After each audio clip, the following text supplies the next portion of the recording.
A warm wishes to one and all. Welcome back to the online session. Today we are going to discuss on the topic called as networking in Java. So before diving actually into a networking in Java, so let us understand what does a network mean. Network is nothing but it's a connection of two or more computers. When we have several computers and each one's resources should be available to the other's computers, then we should connect all the computers. This is what a network mean. In a simple and shorter way, I have said it, a connection of two or more computers. I hope you people are getting clarity about the networks. A network represents interconnection of computers either by using a cable or a satellite where no cable is needed. In a network, there may be several computers, some of them receiving the services and some providing the services to others.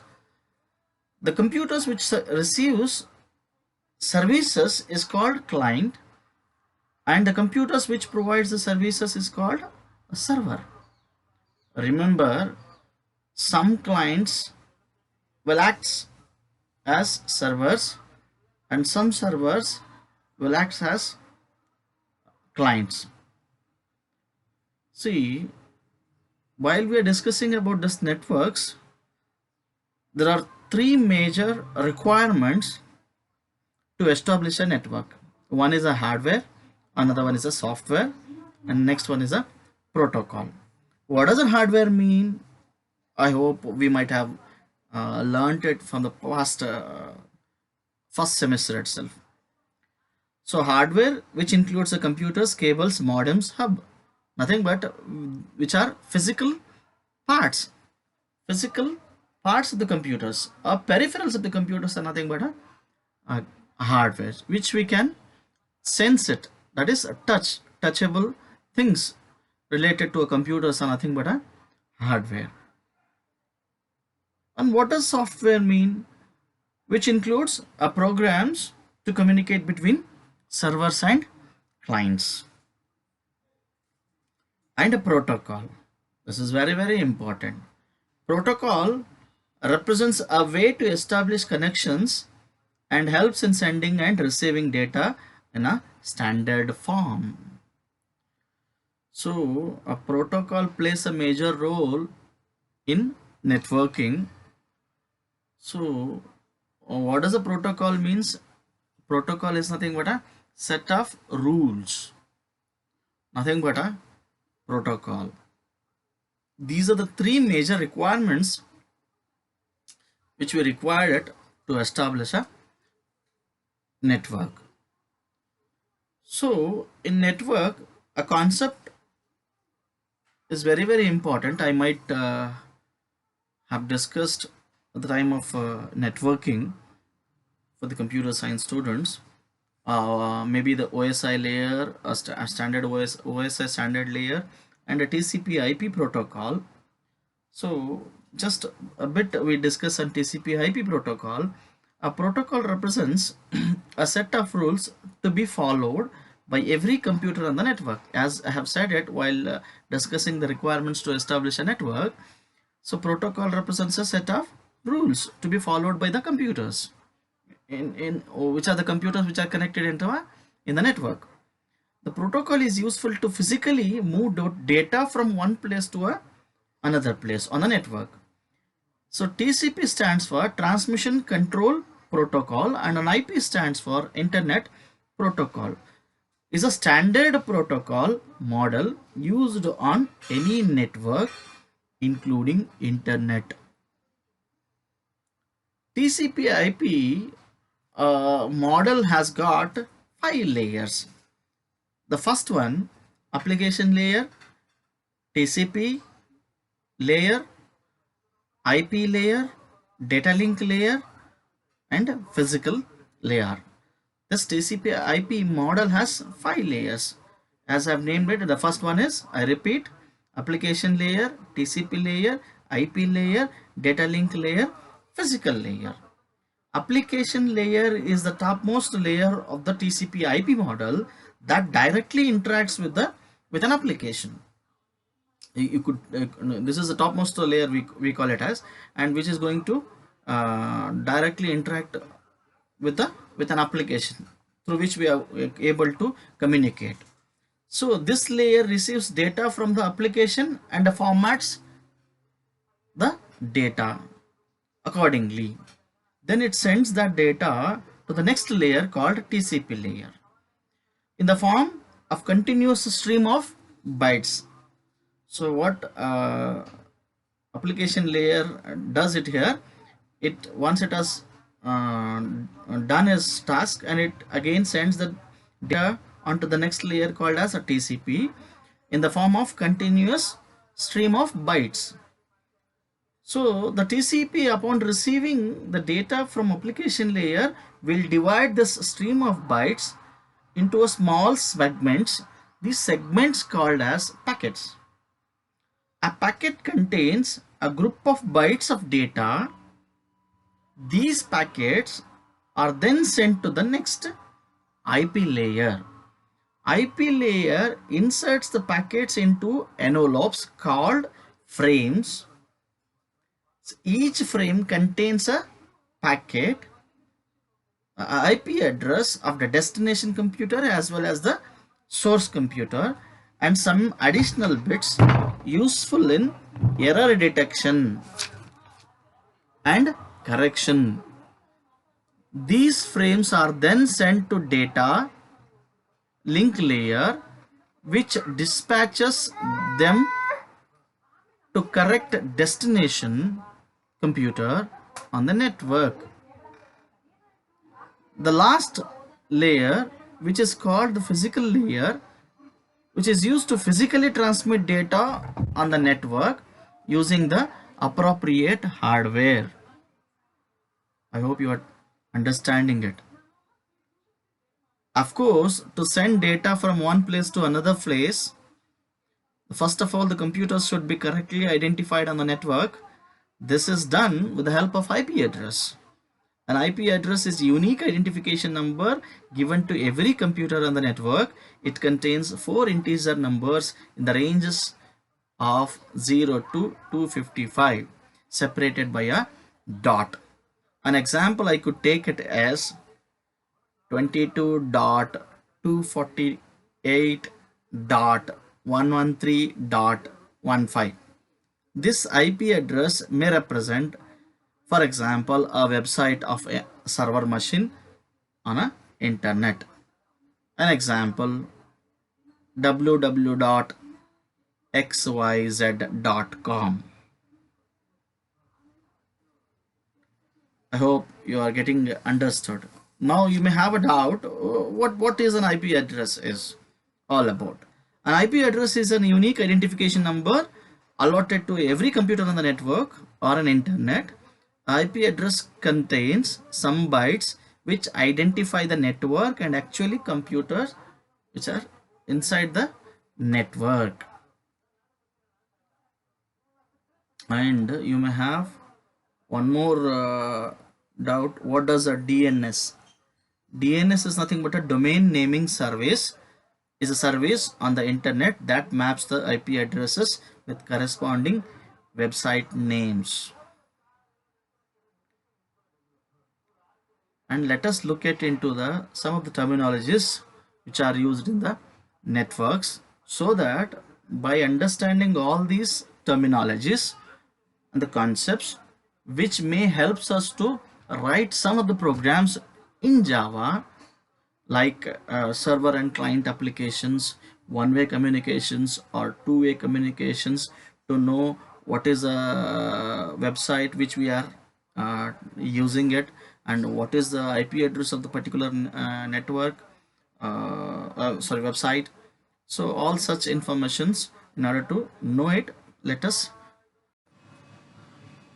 Welcome back to the online session.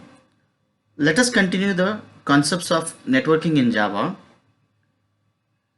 So in the previous session, we were discussing about IP addresses and DNS. So as we have discussed, DNS is a domain naming service. Is a service on the internet that maps the IP address with corresponding website names. As we have taken in the previous video lecture, an IP address example as of www.xyz.com.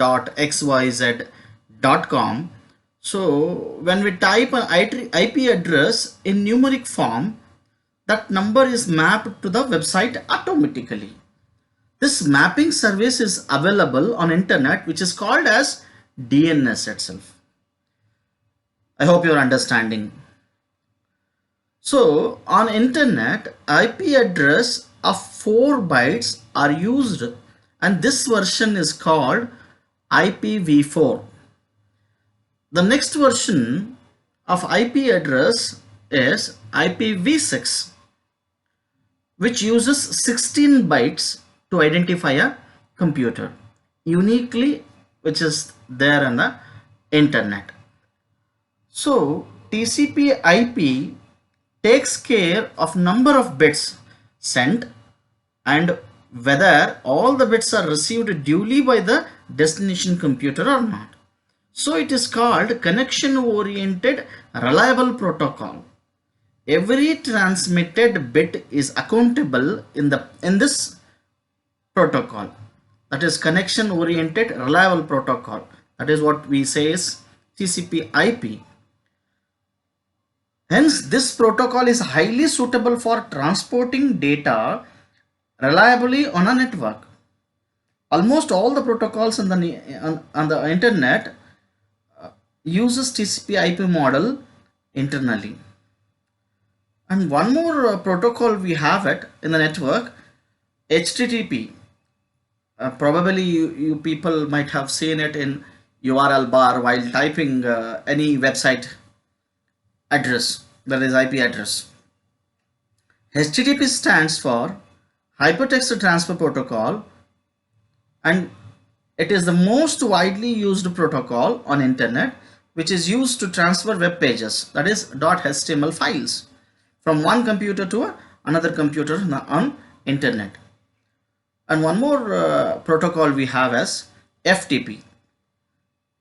The FTP stands for File Transfer Protocol, which is used to download or upload files from and to the server.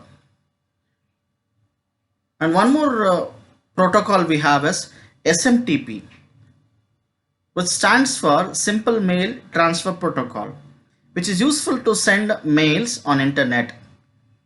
And one more protocol we have is POP, that is Post Office Protocol, which is useful to receive mails into the mailboxes. And the next protocol we have is UDP, that is User Datagram Protocol.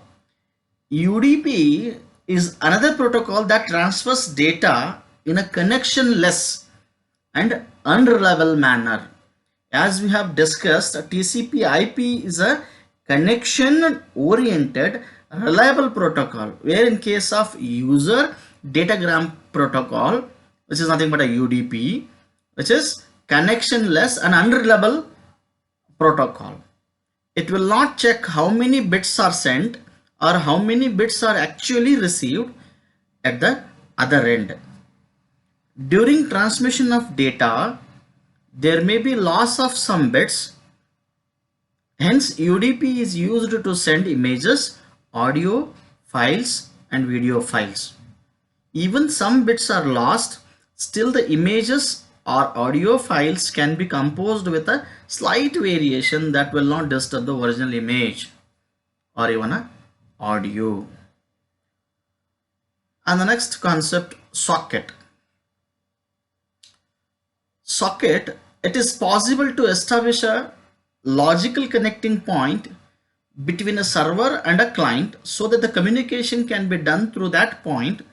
This point is called as socket.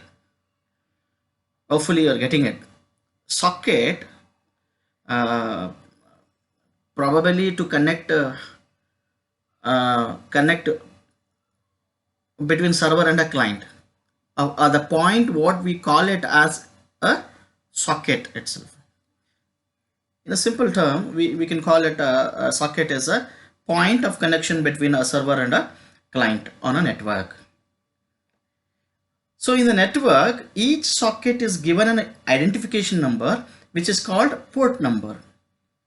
Port number takes 2 bytes and can be from 0 to 65,535. Establishing communication between a server and a client using socket is called socket programming. And now the question arises is, what does a port number is? Port number is a 2-byte number which is used to identify a socket uniquely on a network. I hope you people are getting the concepts. So let us name some of the port numbers. The 13,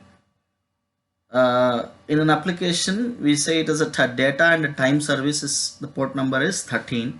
And 21, which is FTP, which transfers the file. 23, telnet, which provides a remote login.